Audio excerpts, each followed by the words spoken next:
Olá, eu sou o Márcio Miranda e esse é mais um 15 Minutos, nosso podcast diário, gravado aqui na redação da Gazeta do Povo. Está para ser votada na CCJ uma PEC de minha autoria, relatada pela senadora juíza Selma, que coloca na Constituição a execução da pena a partir do julgamento em segunda instância.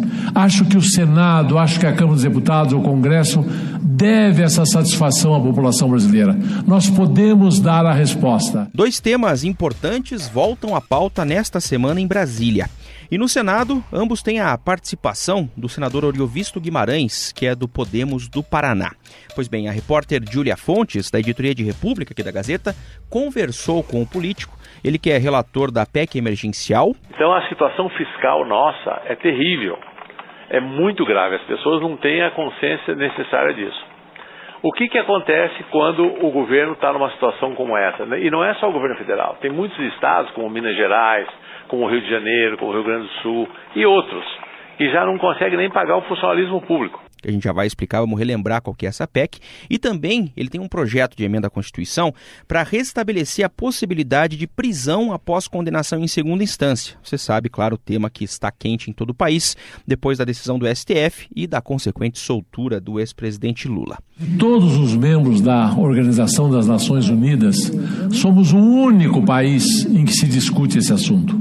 Em todos os outros, o mundo inteiro, a pena começa a ser cumprida ou em primeira ou em segunda, normalmente em primeira instância. Júlia Fontes, aqui no 15 Minutos comigo então, para a gente falar sobre esses assuntos.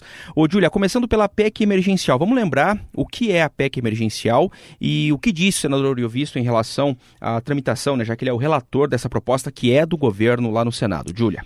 Isso, a PEC emergencial ela é parte de um pacote de medidas que o governo entregou para o Congresso no começo de novembro.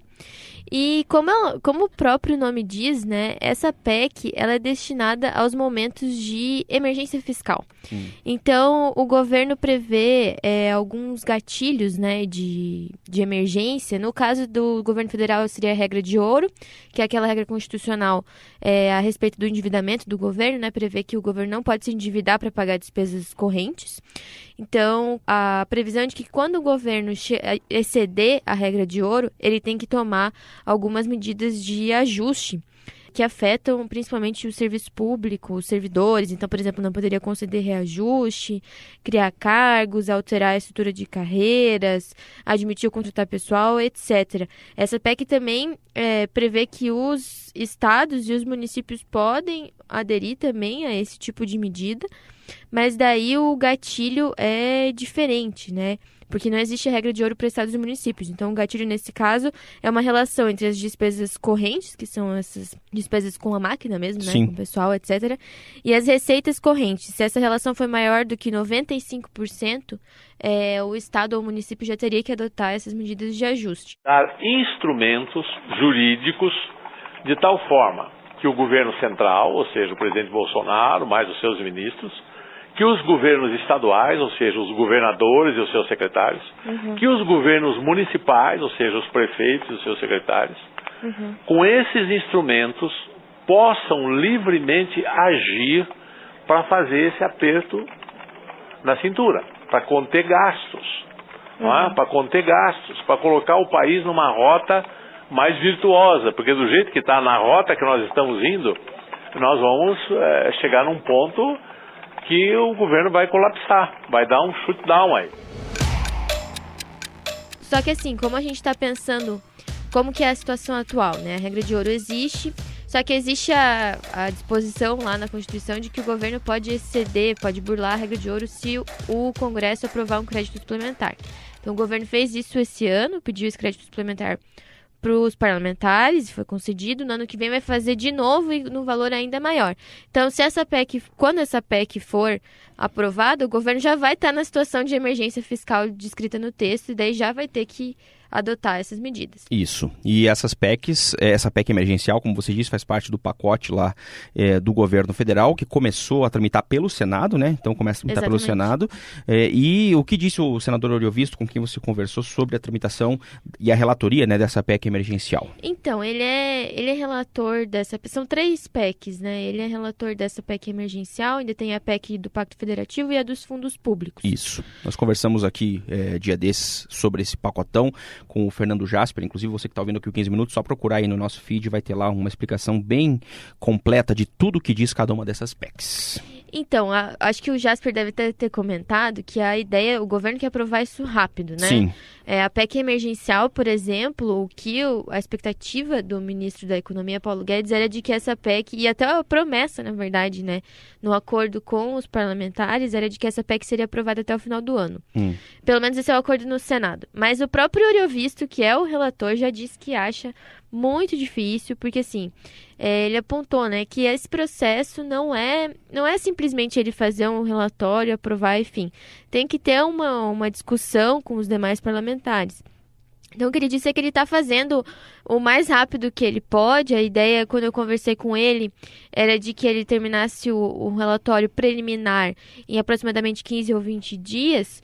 Só que daí ele ainda teria que ler na Comissão de Constituição e Justiça, aí teria a possibilidade de alguma mudança no relatório, todo o debate, e só então a votação na comissão e depois a votação em plenário. Então, o que ele diz assim, que ele talvez o que possa acontecer é que no Senado essa PEC já seja aprovada até o fim do ano legislativo, mas que na Câmara é muito difícil, até porque na Câmara o rito para uma PEC é um pouco diferente, lá tem que ter uma comissão especial também, Sim. Além da Comissão de Constituição e Justiça, então leva um pouco mais de tempo. A PEC emergencial, e aí você entende o nome da PEC, por que ela se chama PEC emergencial? Porque o país vive uma emergência, as finanças públicas vivem uma emergência.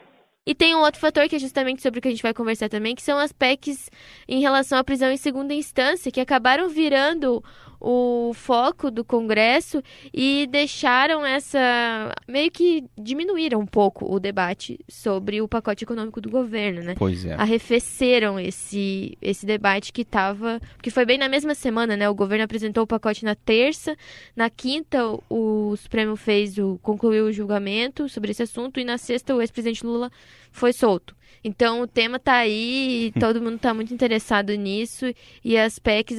E também tem um outro ponto, né? Mexe muito com os servidores públicos, com o orçamento, então não é uma coisa assim simples. Simples de se mexer, né? Exatamente.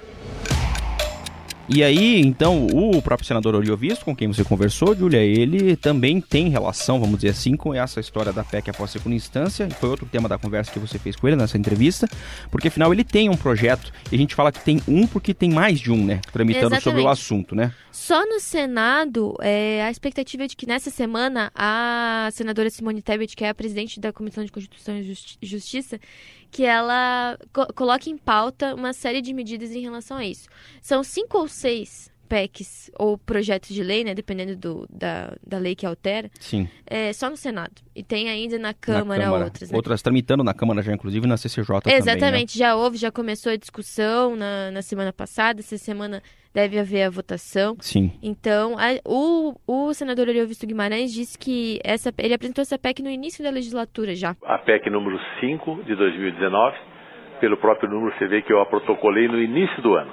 Uhum. E por que eu protocolei no início do ano? Naquele tempo, quando eu protocolei, o Supremo ainda mantinha o entendimento de que apenas começaria a execução da pena assim que houvesse a condenação em segunda instância. Uhum. A PEC caminhou nesse meio tempo, eu a protocolei porque eu tinha quase que certeza que isso ia acontecer. Uhum. Porque o Supremo é a terceira vez que muda de lado, né? Mas é uma questão mais complicada, né? Na Câmara o debate já se mostrou bastante complicado. O senador tá bem otimista em relação a isso, né? Diz que espera que o texto seja aprovado tanto na CCJ quanto no plenário. Segundo ele viu sinalizações dos colegas de que eles estariam de acordo, mas talvez não seja tão simples quanto ele imagina, porque assim, no Senado parece haver a disposição de aprovar. O próprio presidente do Senado, Davi Alcolumbre, já disse que depois que passar pela CCJ, ele já vai colocar no plenário para votar. Nós vamos dar uma resposta. O Senado vai dar uma resposta à população. Nós não compactuamos com a impunidade, nós queremos colocar na Constituição isso para que nunca mais ninguém possa interpretar de uma maneira ou de outra, colocar de uma maneira clara e definitiva. Eu estou muito esperançoso que no Senado ela será aprovada e acho que depois nós teremos uma batalha grande, que a população vai ter que se mobilizar, conversar com os deputados, pressionar, para que a Câmara dos Deputados também aprove e para que ela definitivamente se transforme em lei na nossa Constituição. Mas na Câmara a situação é diferente, porque o presidente da Câmara, Rodrigo Maia, já falou que acha que não é o momento de mexer Teriam nisso, outras prioridades também, né? Porque, segundo ele, fica estranho logo depois que o Supremo tomou essa decisão ir lá e mudar a lei, como se fosse uma forma de enfrentar uma decisão do Mas vamos lembrar também que o próprio presidente do Supremo, né, o ministro Dias Toffoli, deixou essa brecha, vamos colocar assim, quando deu uma entrevista depois do julgamento lá, dizendo que o Legislativo, ou que o Parlamento, poderia decidir sobre o tema na visão dele, né? E eu deixei bem claro no meu voto, que foi o último voto no sentido da procedência, que o Parlamento pode alterar esse dispositivo. Essa é a posição, então o Parlamento tem autonomia para dizer esse momento de eventual prisão em razão de condenação. Pois é. Bom, tudo para acontecer então nessa semana você acompanha na Gazeta do Povo. Júlia Fontes, repórter de República. Obrigado, Júlia. Até a próxima. Obrigada. Tchau. Lançamos aqui, não de forma oficial ainda, o novo partido Aliança pelo Brasil. Está em estudo ainda. A única certeza é que me desfiliu nos próximos dias do PSL. Agradeço todo apoio e consideração que tive até o momento do partido. Nos últimos dias, aqui no 15 Minutos, a gente falou bastante sobre o novo partido que vai ser criado pelo presidente Jair Bolsonaro. É o Aliança pelo Brasil. Depois do rompimento com o PSL, vai surgir aí essa nova legenda, que é a 9ª da carreira política do presidente.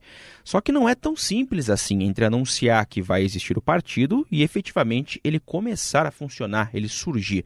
Tem um caminho a ser percorrido na Justiça Eleitoral e esse caminho pode ser um pouco mais complicado em alguns momentos.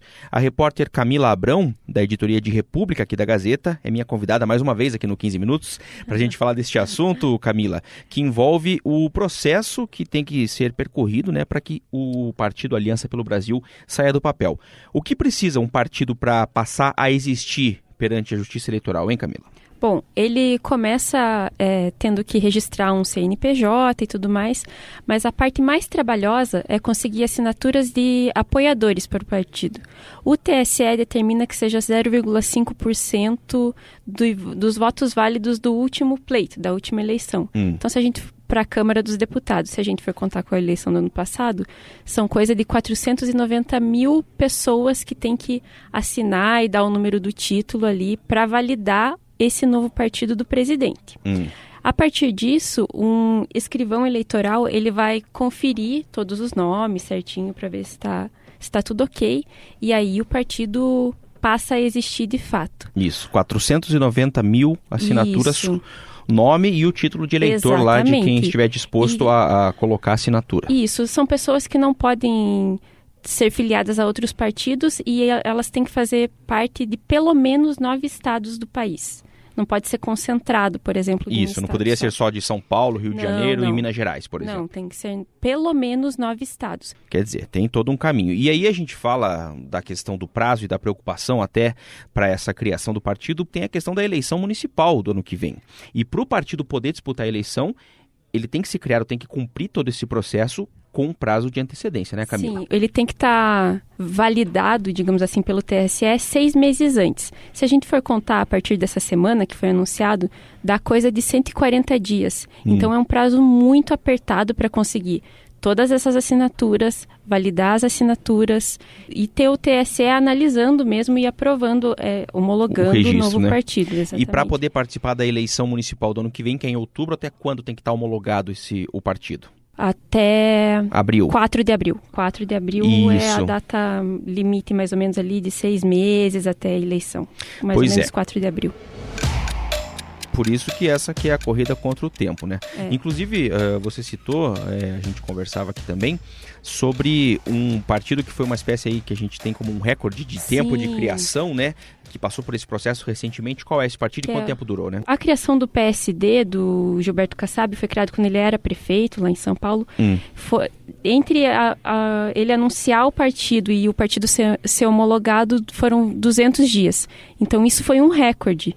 E para o Bolsonaro conseguir em 140, ele vai bater todos os recordes. É um desafio com certeza para ele e para todos os apoiadores. Bom, tem uma outra situação que é a coleta de assinaturas efetivamente. O próprio presidente da República, Jair Bolsonaro, e apoiadores disseram que até esperam a possibilidade de repente conseguir fazer uma coleta digital dessas assinaturas, 490 mil assinaturas. O que diz exatamente a lei sobre isso, Camila? Não tem uma determinação sobre coletas digitais. O que tem é o papel, né? Coletar as assinaturas, entregar no TSE e eles validarem. O tribunal já foi questionado sobre assinaturas eletrônicas certificadas. O MBL, esse ano, até saiu numa matéria da Folha, falou sobre isso, questionou sobre isso, essa assinatura digital, para poder agilizar esse processo. Tem partidos que passam muito tempo para conseguir todas essas assinaturas. Mas, de fato mesmo, tudo ainda está sendo analisado. E, assim, eu conversei com um advogado que é especialista em direito eleitoral para essa matéria. Ele disse que pode acontecer, né, de o TSE, a Justiça Eleitoral, criar um aplicativo, por exemplo, e validar esse tipo de assinatura. Até aí, tudo bem. Pode acontecer. Mas a princípio tem que partir do TSE ou da Justiça Eleitoral e não é uma coisa assim, o presidente decidiu e a partir disso vai acontecer. Então, essa aqui é a complicação ali. Hoje, a realidade de hoje é que não existe esse aplicativo, enfim, que vai validar, né? Não. Esse processo de assinatura digital que você citou aí até existe, mas é algo que ainda não é muito difundido, você tem que pagar para ter, né? Tem toda uma questão, são algumas empresas que fazem, você tem que pagar uma taxinha lá para conseguir a tua assinatura certificada digital, não é todo mundo que tem, não é todo mundo que tem acesso. Então, pode complicar um pouquinho a situação pensando nas eleições de 2020, né? Não parece ser muito simples. Camila Abrão, repórter da Editoria de República aqui da Gazeta. Obrigado, Camila. Até a próxima. Até. Encerrando aqui mais um episódio do podcast 15 Minutos da Gazeta do Povo, que tem a produção da Jennifer Ribeiro, a montagem do Leonardo Bestloff e a edição de conteúdo do Rodrigo Fernandes. Eu sou o Márcio Miranda e agradeço muito a sua companhia. Até amanhã.